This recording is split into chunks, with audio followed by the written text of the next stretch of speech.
Profesor, buen día, disculpe que lo interrumpa, pero no se escucha en el Zoom.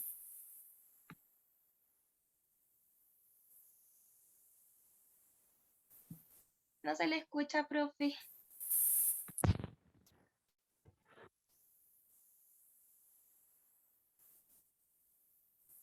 ¿Se escucha ahora? Ahí sí, muchas gracias. Ya. Listo. Ya. Entonces decíamos que iniciábamos la clase de hoy y habíamos revisado la clase anterior, término probatorio. Y en el término probatorio revisamos el término probatorio, término probatorio extraordinario. Dejamos enunciado el término probatorio especial, que a diferencia del extraordinario, es un periodo que puede no existir dentro del juicio respectivo, puesto que solamente ocurre en determinados casos y que no requiere, como requisito, tratándose del término probatorio extraordinario, que continúe sin solución de continuidad respecto del término probatorio ordinario. Este término especial de prueba va a ocurrir en diversos casos. ¿Cuáles son estos casos? Recuerden, como les dije en la clase anterior, que el término probatorio especial solo quiere cumplir una determinada prueba. ¿Cuáles son los casos? El primer caso, que es muy patente, es el caso de los entorpecimientos. El entorpecimiento, como ejemplo, tenemos en el artículo 339, inciso segundo, que nos dice: si durante él, en el término probatorio, ocurren entorpecimientos que imposibiliten la recepción de la prueba, sea absolutamente, sea respecto de algún lugar determinado, podrá otorgarse por el tribunal un nuevo término especial por el número de días que haya durado el entorpecimiento y para rendir prueba sobre el lugar que dicho entorpecimiento se refiere. Este es el caso, por ejemplo, de los testigos. Ustedes dijimos en la clase del término probatorio ordinario que en este término probatorio tenía que ocurrir la declaración de los testigos, ¿cierto? Que era la única prueba que tenía que ofrecerse y rendirse en el término probatorio. Pues bien, dijimos nosotros que en general, como una mención facultativa, pero que era muy recomendable que así fuera, en la resolución que recibía la causa prueba se iba a designar los días y las horas en que se iba a recibir dicha prueba, ¿cierto? Dijimos nosotros para que ambas partes tuvieran conocimiento de la fecha y lugar donde tenían que ir con sus testigos. Pues bien, puede ocurrir que, habiendo sido citado el testigo para concurrir, éste se enferme, o no le den permiso en el trabajo, o choque la micro, o se echa a perder el auto, lo que sea, y no alcanza a llegar a la audiencia. Esta circunstancia de hecho que opera sin culpa de la parte respectiva puede motivar la alegación de un entorpecimiento. ¿Por qué? Porque esta circunstancia ha impedido el normal desarrollo de la prueba. Otro ejemplo, por ejemplo, es el del terremoto, ¿cierto? Terremoto y tsunami del 2010. Todos los plazos que estaban corriendo, especialmente de prueba, y que no podían rendir prueba porque estaban todos los tribunales cerrados en las localidades donde ocurrió este hecho, se tuvo que alegar entorpecimiento. ¿Por qué? Porque hubo un hecho de la naturaleza que impidió, sin culpa de la parte, rendir esa prueba. Otro entorpecimiento que podría ser, por ejemplo, no llega el receptor. El receptor es el que tiene que tomar la prueba testimonial y, habiendo sido contratado, este no llega. Entonces, por un hecho ajeno a la voluntad de la parte, se impide la realización. Y así un sinnúmero de situaciones que pueden ocurrir durante la tramitación del proceso y especialmente de la prueba.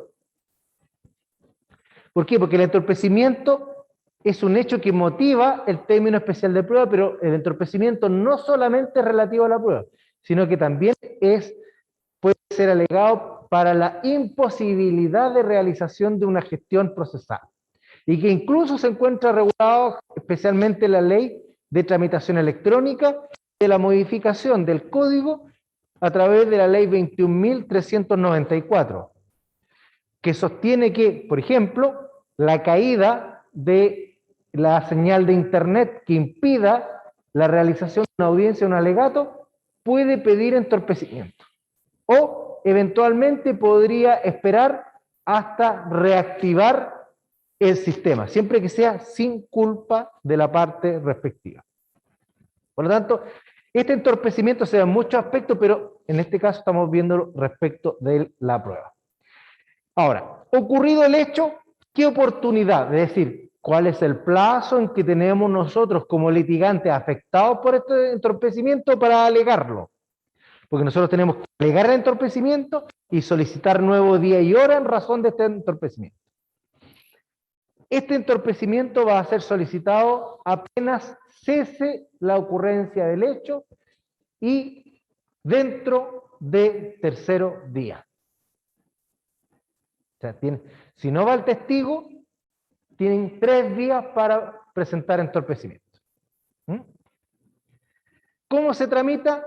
Como incidente. El tribunal generalmente va a dar traslado, ¿cierto? Va a dar traslado, salvo que tome en consideración, recuerden la consideración de los incidentes, si el juez tiene todos los antecedentes y no es necesario escuchar otra parte, puede resolver de plano, ¿cierto?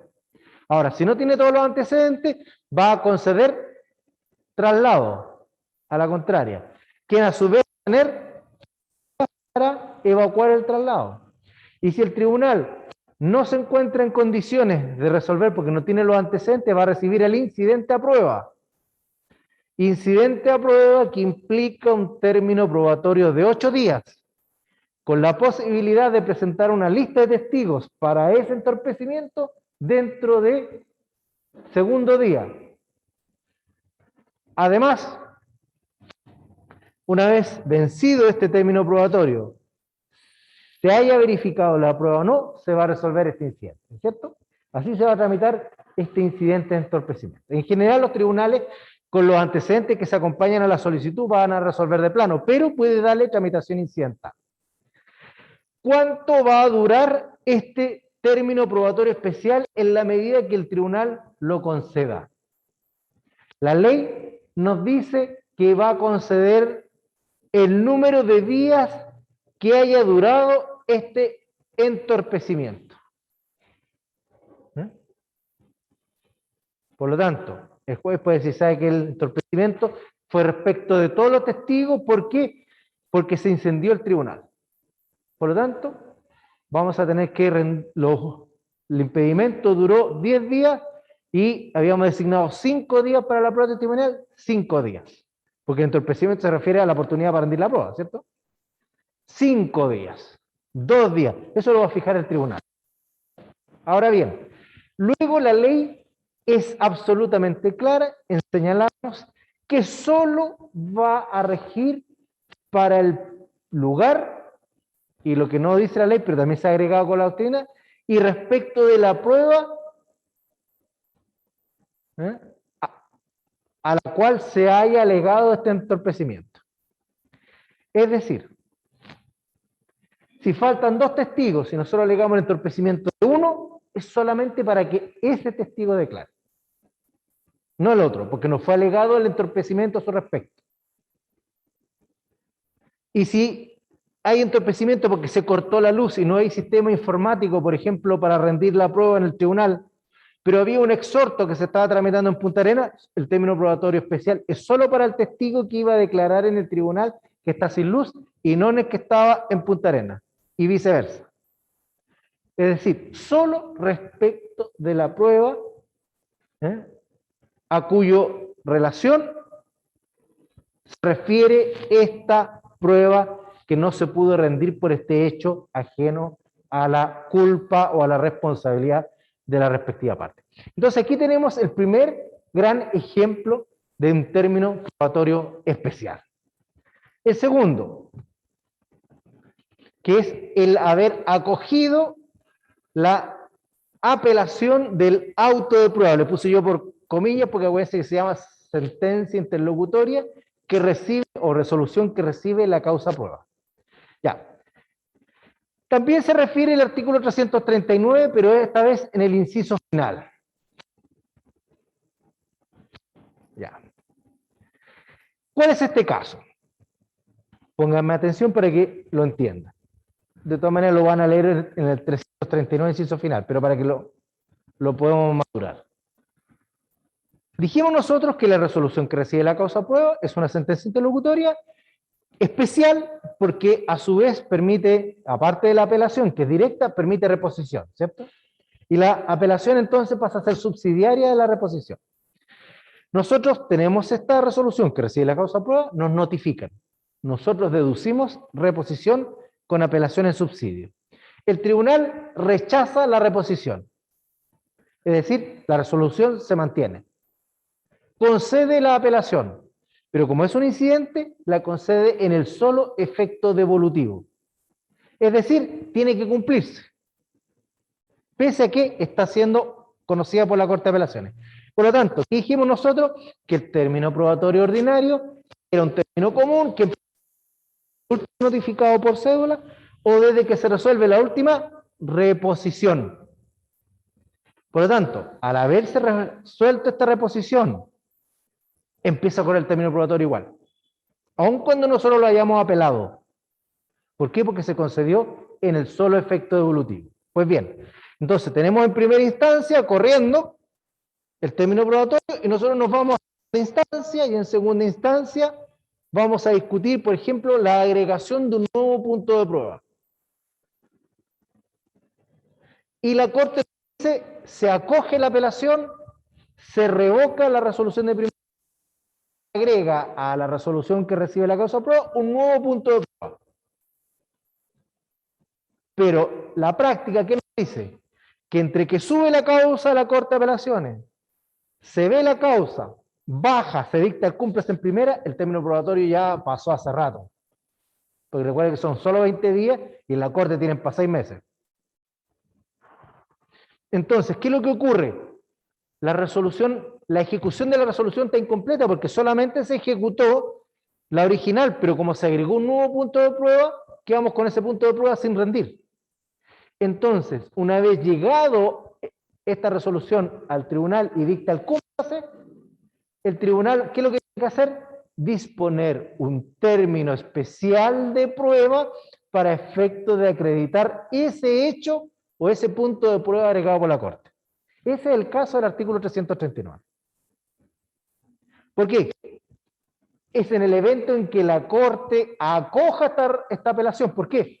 Porque si confirma, es decir, rechaza la apelación, ¿se modifica la resolución inferior? No. Por lo tanto, queda firme esa resolución y todo lo obrado queda absolutamente válido. ¿Por qué les digo y soy tan enfático en señalar que la Corte tiene que aceptar, es decir, acoger la apelación y agregar un nuevo punto de prueba o modificarlo? ¿Por qué? Porque en el evento, como les dije, si rechaza, no va a haber modificación de la resolución que recibe la causa prueba. Y si el tribunal no modifica la resolución, en primera instancia queda todo validado.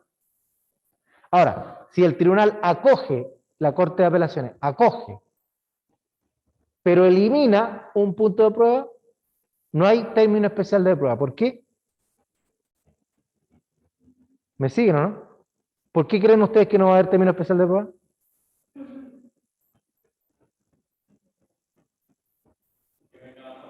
Porque no hay nada más que agregar. Porque lo único que ocurrió es que el tribunal, cuando llegue la resolución de la Corte que dice que hay que eliminar el punto 4, ¿qué es lo que va a hacer? Va a tachar en su mente, intelectualmente va a tachar el número 4 y toda la prueba que se rindió respecto al punto 4 va a quedar en el expediente, pero no puede ser valorada en la sentencia definitiva. ¿Por qué? Porque ese punto de prueba fue eliminado. Pero como es eliminar y no agregar, no hay término especial de prueba. Por lo tanto, resumiendo, para el caso en que exista un una apelación que sea acogida y agregue o modifique en el sentido que amplía el punto de prueba respectivo, ahí cuando llegue a primera instancia, el tribunal deberá decretar un término especial de prueba. Por lo tanto, de ahí deriva que en cuanto a la tramitación, a diferencia del entorpecimiento, no hay que solicitarlo, puesto que el tribunal de primera instancia, al dictar el cúmplase, debe abrir o señalar un término especial de prueba.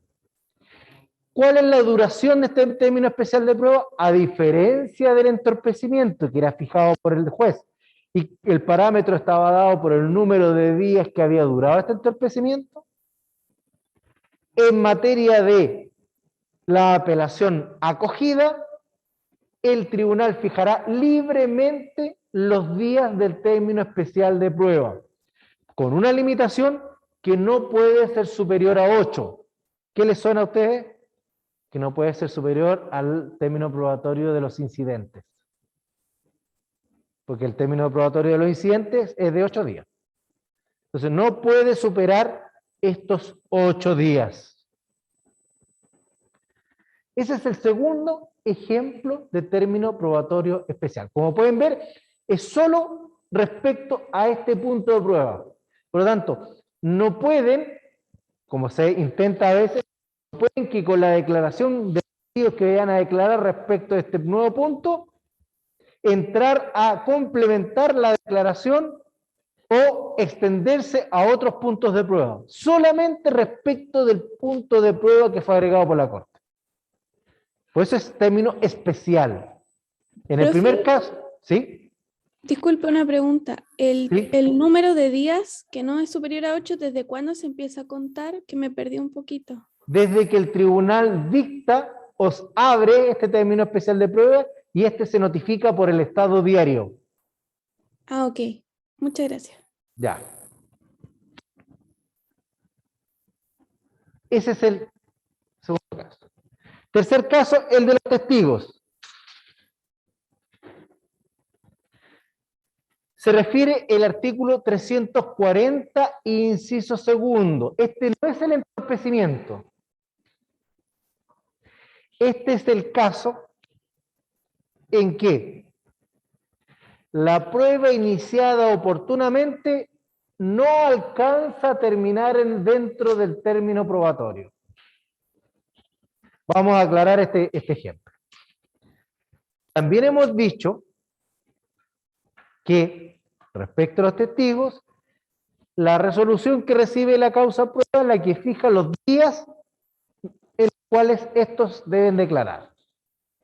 Generalmente se dejan los 2 últimos días del probatorio, los 3 últimos días del probatorio, o al día siguiente hábil, si el último recayera en día sábado, y empiezan a declarar los testigos, ¿cierto? Pero puede ser que dentro del plazo que vamos después, las partes presentan 10 testigos por parte. Y empieza a declarar uno el antepenúltimo día del probatorio. Continúan el día penúltimo del probatorio. Y el día último del probatorio empieza a declarar la parte demandada. Y son las 1:30 de la tarde y el tribunal dice, ¿sabe qué? Tenemos que cerrar. No hay más pruebas del tribunal, pero me quedo. Ahí no podemos pedir entorpecimiento. No hay un hecho ajeno a nuestra voluntad que impida la realización de la prueba. Pero la ley se pone en el caso, acá, que esta declaración de los testigos, dado que fue autorizada por el tribunal, es importante para que el juez cuente con los antecedentes para resolver. Por lo tanto, ¿qué es lo que va a pasar? Uno tiene que solicitar un término especial de prueba para que los testigos sigan declarando. ¿Por qué? Porque vuelvo a repetir, los testigos solo pueden ser propuestos y la prueba rendida dentro del término probatorio. Por lo tanto, si ustedes van al día siguiente y dicen al tribunal, ¿sabe su señoría que el día viernes no alcanzamos a declarar todos, hoy día trabaja el resto de los testigos, esa prueba debería ser nula, porque ocurrió fuera del término probatorio. Por lo tanto, el tribunal me tiene que habilitar, me tiene que permitir esta prueba. Pero dado que esta prueba no es para rendir fuera del territorio del tribunal, no podría ser un término extraordinario, es decir, que se amplíe por la tabla de emplazamiento, sino que necesariamente tiene que ser un término especial de prueba. Entonces, el tribunal, frente a esta solicitud, si lo acoge, va a determinar un breve término. Eso es lo que dice la ley. Un breve que señale el tribunal para rendir esa prueba testimonial por una sola vez. ¿Cuándo se tiene que solicitar? ¿Ocurrido el hecho o dentro de tercero día?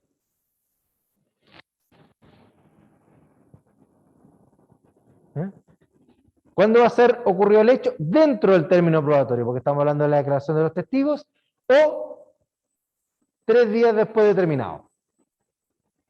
¿Qué es lo que ocurre en la práctica? A 1:30 de la tarde, estamos en la audiencia y uno en el tribunal le pide que de inmediato le designe un término especial de prueba para efecto de poder terminar de rendir la prueba testimonial. Y el tribunal en la misma audiencia verbalmente va a señalar que se autoriza a que la audiencia continúe el día lunes a partir de las 9 de la mañana para que rinda la prueba testimonial todos los testigos. Y si son muchos todavía, el día lunes y martes, tanto de tal mes, de tal año, para rendir esa prueba. ¿Por qué? Porque dice la ley el término que prudencialmente fije el juez.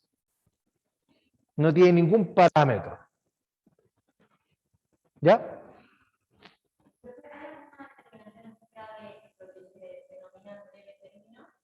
No.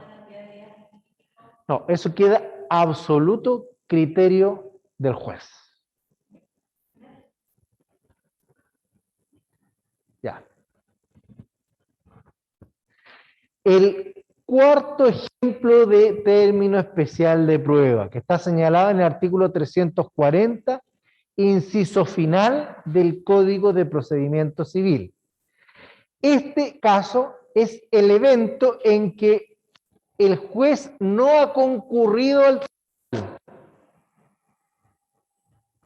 Y por lo tanto, la inasistencia de este tribunal ha impedido la realización de la prueba.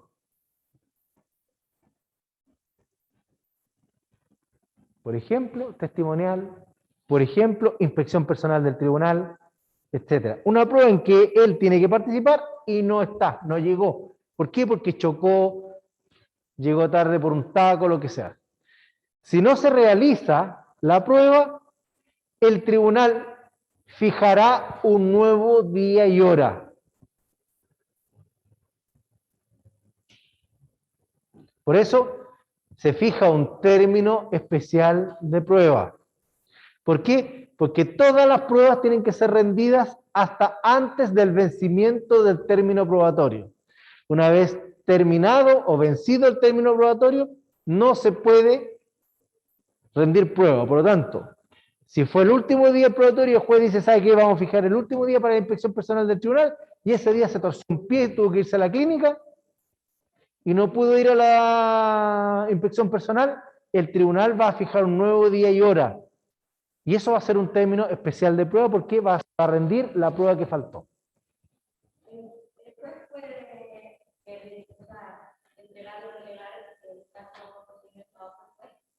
No, no. Recuerden que el juez es competente en razón del territorio y solamente las diligencias probatorias tienen que ser rendidas ante el juez de la causa. Juez de la causa que puede ser solamente delegado, competencia delegada en el caso de exhortos. Que a usted le van a delegar la diligencia a otro tribunal. Ahora bien, la pregunta que usted me puede hacer es interesante. ¿Por qué? De inmediato la atiendo. ¿Por qué es interesante? porque puede ser que el juez esté enfermo y por lo tanto sea necesario que ocurra otra persona que lo va a subrogar, pero él no lo va a delegar, sino que él está imposibilitado, y esa imposibilidad de ejercer tiene que ser asumido por su subrogante. ¿Quién subroga a un juez en un tribunal? El secretario del tribunal, que es letrado. Y si no, es el juez de otro tribunal. Pero ahí opera la subrogación que vimos nosotros en Procesal 1. Y si fuera un tribunal colegiado, opera la integración, porque tiene que integrar la sala. ¿Estamos? ¿Estamos bien ahí? Ya. Su pregunta.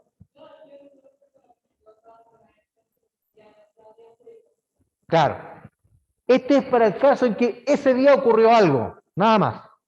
Pero si el juez está, por ejemplo, enfermo, esa licencia médica va a generar, eso ocurre en todos los servicios públicos, no solamente en los tribunales.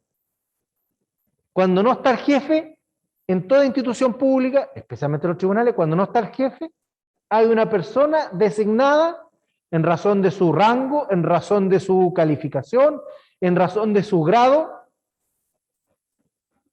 porque todos los funcionarios públicos tenemos grado en la escala única de sueldo, grado en la escala del Poder Judicial, grado en la escala del Ministerio Público, etc. Pero grado, tenemos una persona que subroga al juez cuando este no está. Y este ocurre cuando hay licencia médica, vacaciones, administrativas. ¿Estamos? Entonces, si el juez pide vacaciones, el tribunal tiene que seguir funcionando. Entonces, al haber sido una ausencia, opera de pleno derecho esta subrogación. O sea, no tiene que dictarse una resolución que diga tal cosa. Después se arreglará a través de un decreto económico, lo que sea, pero por el solo hecho que el juez manda una licencia médica, inmediatamente, no hay que esperar una resolución de la Corte, sino que inmediatamente tiene que operar el secretario. ¿Estamos ahí? Y si es que, por ejemplo, el secretario también está enfermo, ahí se designa otro juez del mismo territorio jurisdiccional o de uno cercano. Este ocurre en los típicos casos de recusación, no del término especial de prueba. Por ejemplo, casación forma, este es el típico ejemplo. Se acoge la casación forma y opera el reenvío, es decir, si hay unas determinadas causales tiene que volver a dictarse sentencia. Pero en este caso no puede resolverle al mismo juez que dictó la primera sentencia, porque está inhabilitado. ¿Por qué? Porque ya emitió opinión con conocimiento de la causa, una causal de recusación. Y lo dice la ley. En este caso tiene que ser resuelto por juez que sería competente en caso de recusación. Pues bien, entonces, en ese tribunal, el juez ya no puede volver a dictar sentencia. ¿Quién va a dictar sentencia? El secretario. Y si no, el juez de otro tribunal. ¿Por qué? Porque está inhabilitado. Entonces, ese es un ejemplo. Por lo tanto, cuando estamos hablando de la prueba, es la inasistencia, por decirlo así, inesperada. ¿Por qué? Porque si el juez se enferma el día anterior y el día siguiente tenemos nosotros un subrogante, debería ir el subrogante. Si no puede, nosotros podemos pedir nuevo día y hora. ¿Estamos ahí? ¿Está más claro? Ya. Luego viene la prueba de las tachas, el otro ejemplo. La prueba de las tachas está en el artículo 376 del Código de Procedimiento Civil. Vamos a explicar primero lo que es una tacha sin perjuicio, que después lo vamos a ver con mayor detenimiento cuando veamos la declaración de los testigos y las formalidades previas, coetáneas, posteriores a la audiencia testimonial. Al inicio de la prueba testimonial, más allá de la individualización del testigo, en materia civil tiene que darse traslado a la contraria, es decir, a la parte que no presenta el testigo, para realizar preguntas de inhabilidad, preguntas de tacha. Las tachas son las inhabilidades contenidas en el artículo 357 y 358 del Código de Procedimiento Civil. ¿Mm? Las primeras son las absolutas y las segundas son las... No, primero la absoluta y la otra son las relativas. ¿Sí? Que las preguntas de tacha se refieren a configurar una inhabilidad. Inhabilidad que en materia civil se encuentra contemplada en el artículo 357 y 358 del Código de Procedimiento Civil. La primera son causales absolutas y la segunda son causales relativas. Pues bien, al inicio de esta audiencia, entonces, más allá de, como les dije, de individualizar el testigo, el ministro de fe le va a preguntar al abogado de la contraria, es decir, aquel que no presentó los testigos, ¿no?, para que realice preguntas de tacha, es decir, preguntas para que logremos configurar una inhabilidad. Por ejemplo, dice aquí, no, las inhabilidades absolutas son súper fáciles de determinar. Por ejemplo, el cónyuge, los parientes legítimos, es la 358. Pariente legítimo hasta el cuarto grado de consanguinidad y segundo por afinidad de la parte que lo presenta como testigo.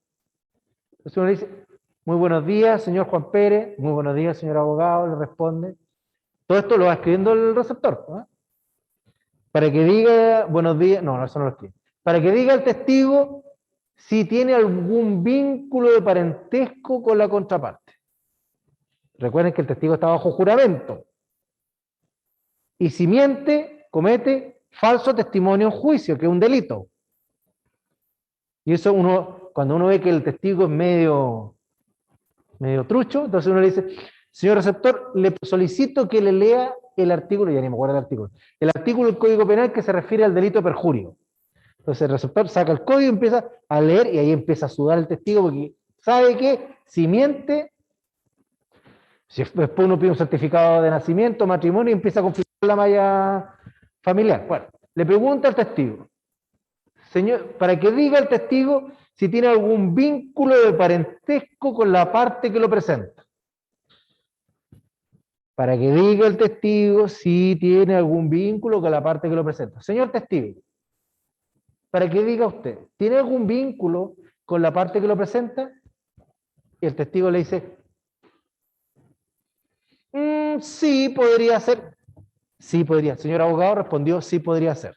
Y el abogado le va a decir, señor receptor, para que diga el testigo si es padre, hijo, sobrino, nieto, ahijado, ahijado no, adoptado de la parte que lo presenta. Para que diga el testigo si es hijo, padre, nieto, sobrino de la parte que lo presenta. Señor testigo, dígame usted, ¿es padre, hijo, sobrino, nieto de la parte que lo presenta? Sí, sí. El señor abogado respondió que sí. Para que diga el testigo, aclarando su respuesta anterior, ¿qué calidad? Hijo, padre, que señale claramente para que diga el testigo cuál efectivamente es la calidad que tiene respecto a la parte que lo presenta. Señor testigo, el abogado le pregunta, para que diga usted cuál es el vínculo efectivo que tiene con la parte que lo presenta. Soy hijo. Soy hijo. Señor abogado, es hijo. Y así la prueba. Es una tontera absoluta porque tiene que quedar, no es como las audiencias orales donde uno le pregunta al testigo, es como las películas donde uno lo puede presionar. No, aquí no. Eso es para evitar precisamente presionar al testigo, porque hace pensar al testigo mientras es como cuando uno va a una conferencia y uno sabe inglés y le preguntan en inglés, después viene el traductor, uno tiene tiempo para pensar. Por eso cuando uno va a conferencia, pese a que uno sabe hablar bien inglés, es preferible en algunos casos pedir que le traduzca. Porque uno, mientras le está traduciendo el otro, uno no pesca al intérprete, uno va pensando para responderle al intérprete y después o uno mismo le habla en inglés.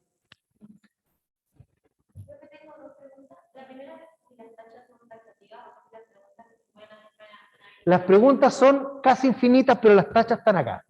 Ah, ya, pero uno puede preguntar, ¿podría haber casos donde las tachas sobrepasan el Sí. En ese caso, el abogado puede oponerse. Muy pocas veces el tribunal en general deja pasar, pero cuando ya empieza a hacer ya la pregunta como más íntima, ahí el tribunal dice, ya, pues, colega, hay cierto decoro que debemos mantener durante el juicio.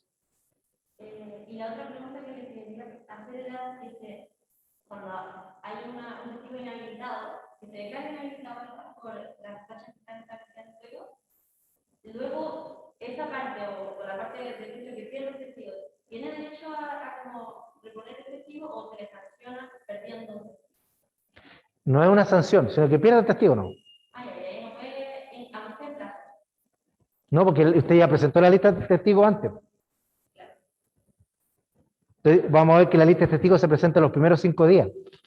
Y generalmente le deja los 2, 3, 4, 5 últimos días al probatorio. Por lo tanto, tenemos ahí un desfase de 10, 15 días. Y en ese evento, entonces, si el testigo es mal testigo, es ya problema del abogado. Por eso es que uno no tiene que preparar al testigo diciéndole qué es lo que tiene que decir. Pero lo ideal es que uno hable con el testigo y le diga qué es lo que va a pasar en la audiencia. Entonces uno dice ya, le dice a su cliente, dígame quiénes son sus testigos para llamarlos por teléfono o que venga a una reunión. Si vienen todos a una reunión, los sienta a los 5 o 6 en su oficina y le dice, ¿sabe? Le voy a explicar de qué se trata esta audiencia del tribunal. Ustedes van a ir ese día, no olviden su carnet de identidad, o sea, súper pedestre, lleven su carnet de identidad, no es necesario que lleve corbata, pero por favor vaya bien. Si usted es mecánico, no vaya con el overol lleno de grasa ni aceite, sino que vaya normal. Vaya a tal dirección, porque la gente no tiene por qué saber que los tribunales civiles de Santiago están en Amunátegui con Huérfano. Entonces usted va en Amunátegui con Huérfano, hay un edificio grande, alto, que antes era de un banco, antes que fuera tribunales, ahí va. Usted va a ver que en cada piso hay varios tribunales, usted dice que va a la placa o va a la torre. Eso ya para que ustedes vayan viendo, ya. Entonces, hoy yo lo espero abajo. Usted va con su carnet y en esa audiencia usted va a entregar su carnet, va a haber una persona que se va a llamar receptor, que va a escribir todo lo que usted diga. Todo lo que usted diga con sus propias palabras. Por lo tanto, ese día usted se toma un tecito, una tila o un armonil y habla lento para que el receptor escriba todo lo que usted va a señalar. Y luego que usted escriba, el receptor le va a leer el acta y si usted no está de acuerdo con una palabra o con una expresión, la puede corregir. Porque es su declaración. Ahora bien, en esa audiencia, es así, es como le estoy diciendo a usted, en esa audiencia, la otra parte, que es el abogado, que es el malo, va a hacer preguntas de tacha. Antes de seguir con esto, usted es cónyuge, usted es señora o marido de la parte que lo presenta, no. Usted es hijo, primo, hermano, nieto, cuñado, cuñada, yerno, nuera de la parte que lo presenta, no. Sigamos. Usted es pupilo. Es decir, ¿usted está sujeto a tutela o curador o curaduría de parte la parte que lo presenta? No. ¿Usted trabaja con la parte que lo presenta? ¿Usted trabaja dependientemente de él? Uno ha repasado todas las tachas. ¿Usted ha mentido en un otro juicio? ¿Usted está condenado por algún delito? Ya, perfecto. No, perfecto, ya no hay inhabilidad. ¿Por qué? Porque el abogado le va a hacer preguntas de este tipo y le va a preguntar, incluso presionándolo para que usted dé una respuesta que pueda ser incluida en una causal de inhabilidad. Y si declara la inhabilidad, usted llega hasta ahí y se tiene que ir para la casa porque no se va a tomar en cuenta su declaración. Ahora bien, si toma la declaración, es decir, pasa esta primera parte de las tachas, va a declarar. ¿Quién le va a hacer las preguntas? El receptor. ¿Por qué? Porque si usted no hay minuta de puntos de prueba, la va a hacer al tenor de la resolución que recibe la causa. Luego que usted declare respecto de un punto de prueba, que es esto, uno se lo lee, el abogado, o sea, yo le voy a hacer repregunta. Es decir, para aquello que a mí no me quedó muy claro, yo le voy a pedir que me aclare, o que se extienda mucho más para que quede más claro. Y una vez terminada mi actuación, viene el malo, es decir, la contraria, el abogado contrario, que le va a hacer preguntas que se llaman contrainterrogaciones, que va a perseguir, ponerlo nervioso, para que caiga en contradicciones. Usted mantenga la calma, y cuando el abogado le pregunte, usted espere, cuente hasta 5. ¿Por qué? Porque en esos 5 segundos yo tengo que preparar una objeción para la pregunta. Me opongo a la pregunta, su señoría. Y ahí pensar dentro de los 2 o 3 segundos por qué me voy a oponer a la pregunta. Porque es inductiva, capciosa, por lo que sea. Porque si el testigo empieza a declarar, el juez le va a decir, oiga, el testigo está declarando. Entonces, por favor, cuenta hasta 5 y después empieza a contestar. Y esa es la manera para que el testigo ese día, una persona que no está acostumbrada a ir a tribunales, y empieza a declarar, se pone nervioso. Yo he ido de testigo en un juicio, y uno que es abogado se pone un poco nervioso, porque además puede caer en contradicciones, o perjudicar a la parte que lo presenta, entonces uno se pone un poco nervioso. Imagínense la gente que no tiene experiencia en esto. Entonces, esas reuniones son favorables. Ahora, no es conveniente que uno le entregue, esto es lo que usted tiene que declarar. Eso no se hace. Eso es antiético. Y delito, además. ¿Eh? Ya. La pregunta que me iba a hacer usted.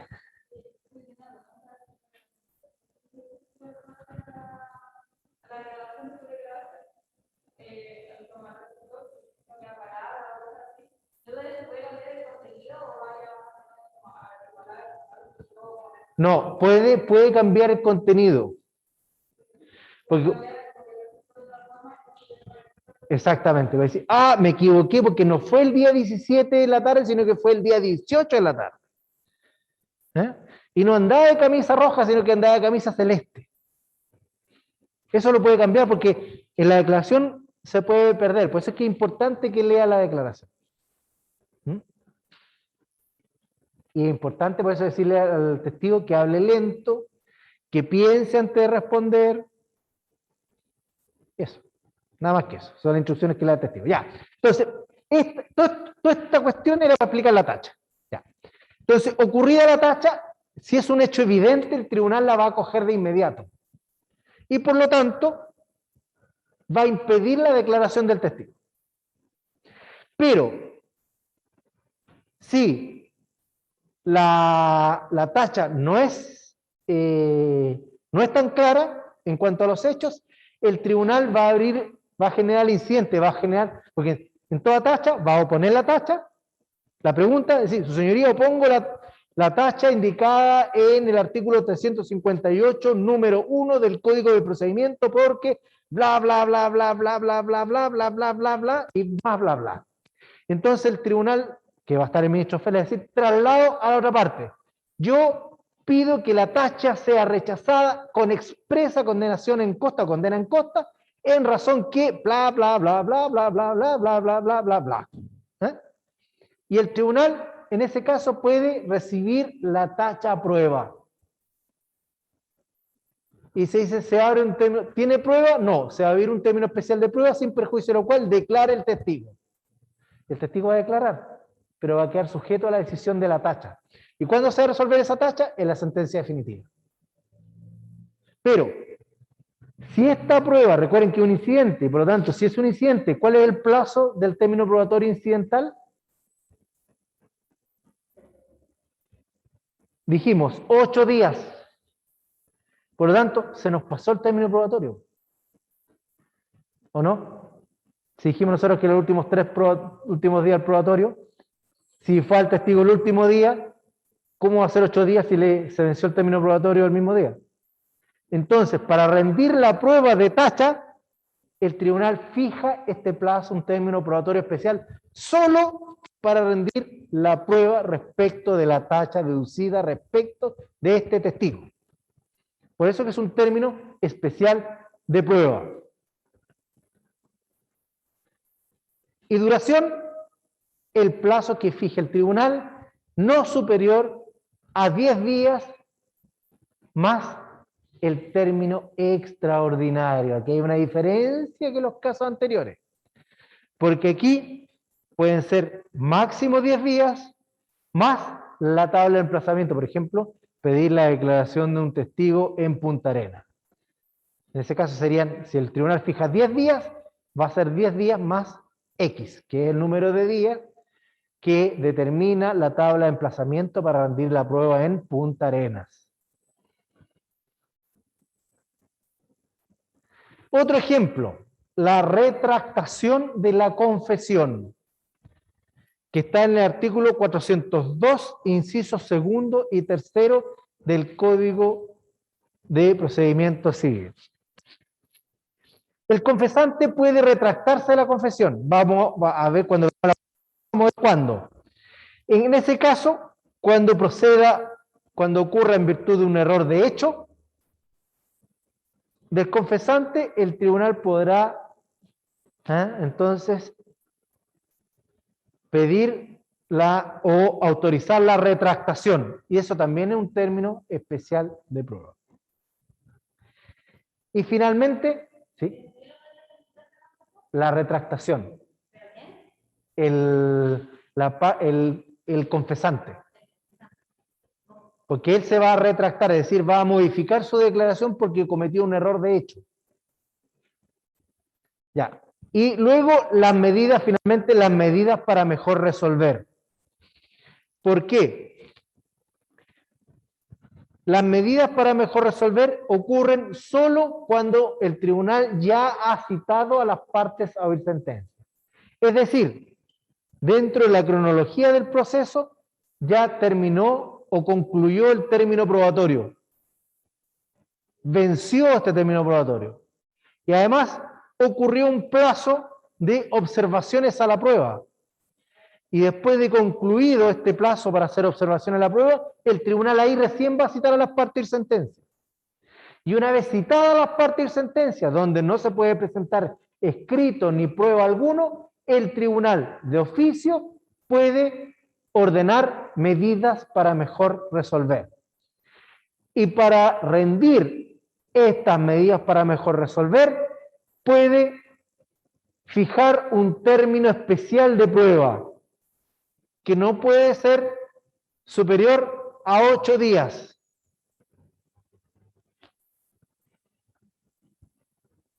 Y esta es improrrogable. Esto está en el artículo 159, inciso segundo del Código de Procedimiento Civil.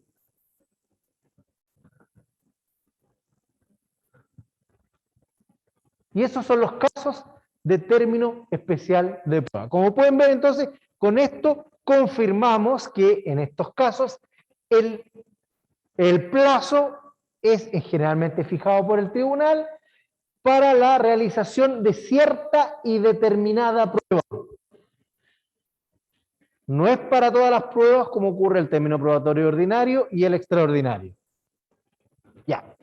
Dicho eso, vence el término probatorio. Transcurren estos 20 días hábiles, no hubo término probatorio extraordinario ni especial y no se rindió la prueba.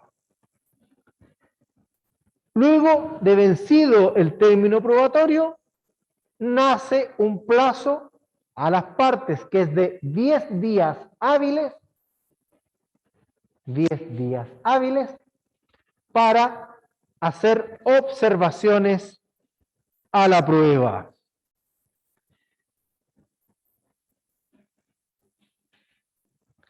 El artículo 430 del Código de Procedimiento Civil nos señala que vencido el término de prueba y dentro de los 10 días siguientes, las partes podrán hacer por escrito las observaciones que el examen de la prueba les sugiera.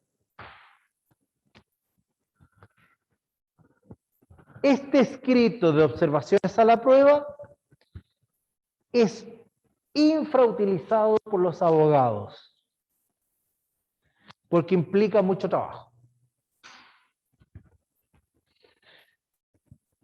¿Qué persigue este escrito de observaciones a la prueba? Como dice el nombre, realizar un análisis de toda la prueba rendida. Y esa es la oportunidad que tienen las partes para pronunciarse respecto de la prueba contraria.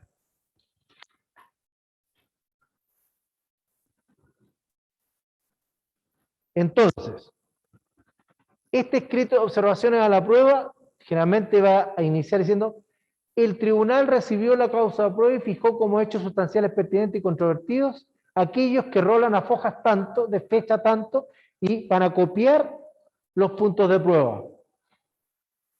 Para estos efectos, esta parte, en relación con el punto 1, acreditó que, bla, bla, bla, ¿a través de qué? La declaración del testigo, en fecha tanto, nombre tanto, señaló que, comillas, ustedes copian lo que dice, está en el acta de la declaración testimonial. Lo que además se ve confirmado por la declaración del testigo tanto, que declaró a su vez que, comillas, copian lo que corresponde. Ello también fue confirmado por el testigo tanto. Y además, fue reconocido por el testigo presentado por la contraria. Por lo tanto, en virtud de la regla contenida en el artículo 382, número tanto, debe ser considerado como declaración testimonial presentada por esta parte. Además, este punto fue acreditado mediante escritura pública definitiva. ¿Qué es lo que uno le está diciendo al tribunal? ¿Por qué mi prueba es fantástica? ¿Y por qué la prueba de la contraria no sirve para nada? Eso es lo que en definitiva va a ocurrir con este escrito de observación a la prueba. Y que si está bien hecho, ustedes lo van a ver casi copiado en la sentencia definitiva. Por eso es importante, porque uno le facilita el trabajo al juez. Porque el juez va a decir: a ver, ¿si efectivamente se rindió la prueba? Sí. Juanito Pérez declaró, sí. Afogas tanto, sí, sí. Declaró eso, sí. Declaró eso, sí. Sí, sí, sí. Tiene razón. A ver, voy a revisar toda la prueba. Entonces lee toda la prueba y le va a hacer mucho sentido su escrito, pues. Entonces lo va a casi copiar, no lo va a copiar porque sería feo, pero sí va a tomar todos los argumentos y los va a indicar en la sentencia. Y si ustedes hacen bien ese escrito, lo más probable es que ustedes, ¿qué va a pasar con su demanda, con su contestación de demanda? Ustedes van a ganar, desde el punto de vista de litigación. Y también la sentencia va a ser más rápida. Por eso le digo, es infrautilizado por los abogados porque los abogados en general les da lata hacer esta pega. ¿Ah? No, porque dice: las partes pueden presentar el escrito respecto de la prueba de las observaciones que les sugiera.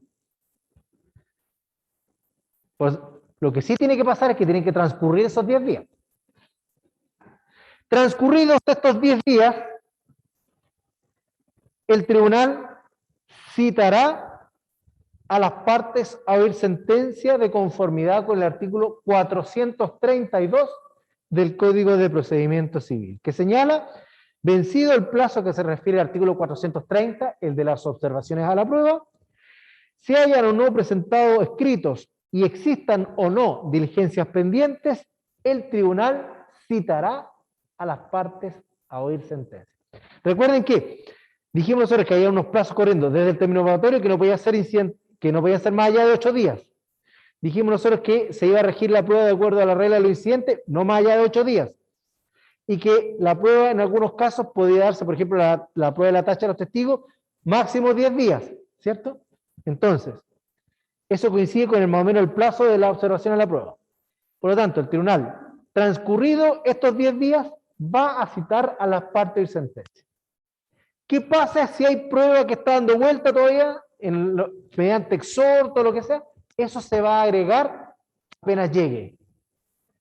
Y si llega antes de la sentencia definitiva, el juez la va a tomar en consideración. Y si no llega, y el juez dicta sentencia primero, esa prueba que llega se agrega al expediente y puede servir de base para la apelación de la contraria. Ya. Ya, volvemos entonces para atrás. Dijimos nosotros que, ¿en qué parte se quedó mejor para no repetir todo? Ya. Si el tribunal cita las partes de sentencia, la sentencia, pero antes de dictarla llega la prueba que está pendiente de rendir o regresar o agregar al expediente, el tribunal la tomará en consideración al dictar fallo. Pero si llega una vez dictada la sentencia, esta prueba se agrega al expediente o carpeta electrónica.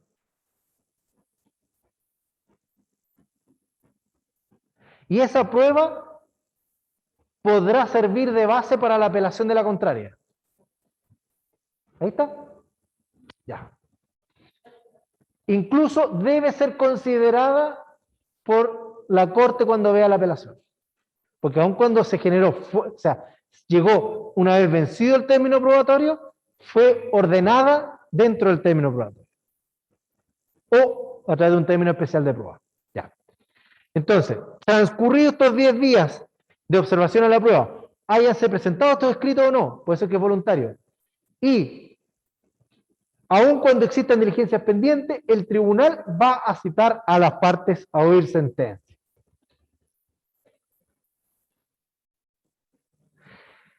¿Qué significa que el tribunal cite a las partes a oír sentencia? En realidad es una resolución que dice, cítese a las partes a oír sentencia. Así como dice el nombre del trámite, así es la resolución. Cítese a las partes a oír sentencia. ¿Qué implica esta resolución?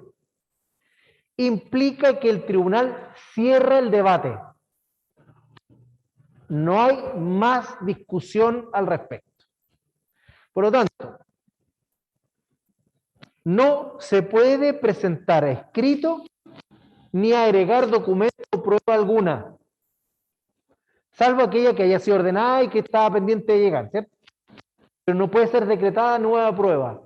Se acabó. Por eso que se dice que la citación a las partes de sentencia es la preclusión en primera instancia, porque ya las partes no pueden hacer nada. Está todo dicho, está todo los naipes echados sobre la mesa, ¿cierto? No hay nada más que hablar. Además, el segundo efecto es que empieza a correr el plazo para que el tribunal dicte sentencia. Que nosotros dijimos que la sentencia definitiva tenía que ser en el plazo de 60 días.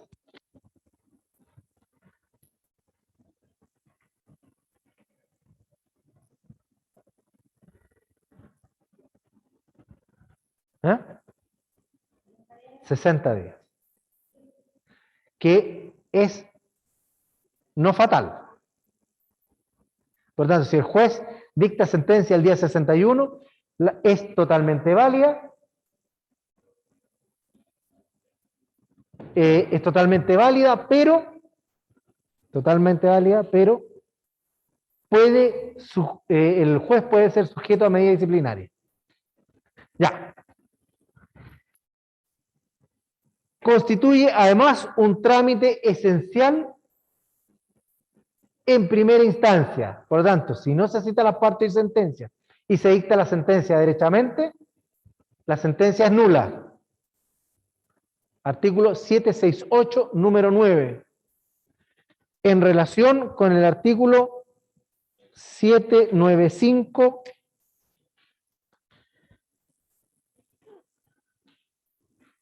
número 7. Ya. Ahí están los efectos. Cierra el debate, la causa queda en estado de fallo y si las partes no se emiten pruebas ni escritos, salvo. Y las excepciones. Esto tienen que sabérselo. ¿Cuáles son las excepciones? Durante este plazo de 60 días y una vez citada las partes de sentencia, siendo que la regla general es que no se puede presentar escrito ni prueba alguna, puede las partes solicitar u oponer o promover el incidente de nulidad del obrado. También puede el tribunal decretar medidas para mejor resolverla, que acabamos de ver, artículo 159 del Código de Procedimiento Civil. Las voy a leer para que las tengan en consideración, aunque creo que después las coloco yo en la lámina.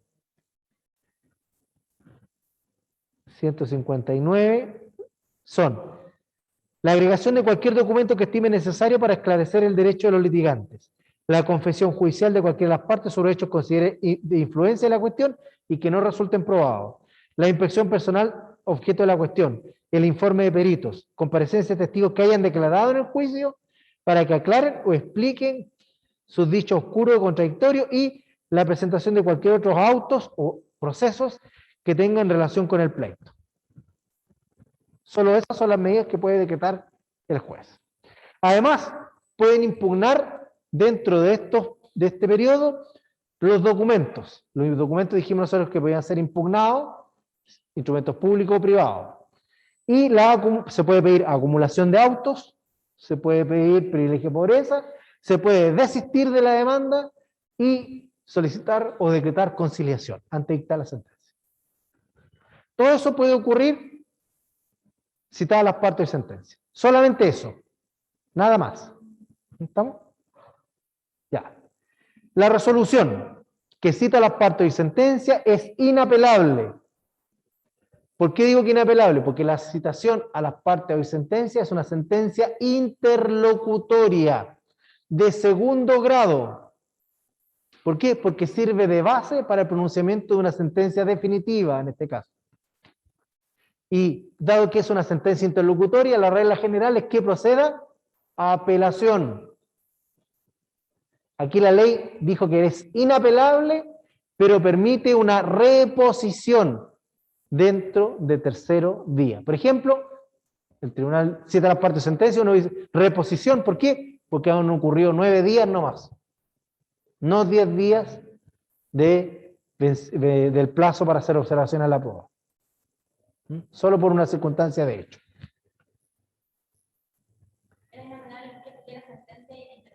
Interlocutoria. De segundo grado. Porque sirve de base al pronunciamiento de una sentencia definitiva. Trámites posteriores a la prueba. Seguimos. Agregación de prueba. Dice, la prueba no rendida o rendida fuera del tribunal y que aún no hubiera sido agregada al proceso, no impide la dictación de la sentencia, ya se lo dije. Salvo que el tribunal, por resolución fundada, la estime estrictamente necesaria para la aceptada resolución de la causa, en cuyo caso la va a decretar o la va a recibir en calidad de medida para mejor resolver. Es decir, por recibido exhorto de la Corte de Apelaciones de Punta Arenas, agrégueselo, si acompaña un documento, téngase por agregado el documento como medida para mejor resolver. Está en el código, está en el artículo 431 del Código de Procedimiento Civil. No será motivo para suspender el curso del juicio, ni será obstáculo para la dictación del fallo, el hecho de no haberse devuelto la prueba rendida fuera del tribunal, o el de no haberse practicado alguna otra diligencia de prueba pendiente, a menos que el tribunal, por resolución fundada, están tostando pan por acá, la estime estrictamente necesaria para la aceptada resolución de la causa. En este caso, la reiterará como medida para mejor resolver, y se estará lo establecido en el artículo 159. Es decir, que si no se rinden en el plazo que señala el tribunal, se tendrán por no decretada la medida para mejor resolver. Ya. Y el segundo aspecto está en el inciso segundo. Si dicha prueba se recibiera por el tribunal una vez dictada la sentencia, ella se agregará al expediente para que sea considerada en segunda instancia si hubiere lugar a esta. Por lo tanto, se agrega y esta prueba ya no pudo ser valorada en la sentencia definitiva, pero podría ser valorada en la medida que exista apelación. Y nos quedan las últimas láminas, no alcanza a terminar, lo terminamos mañana.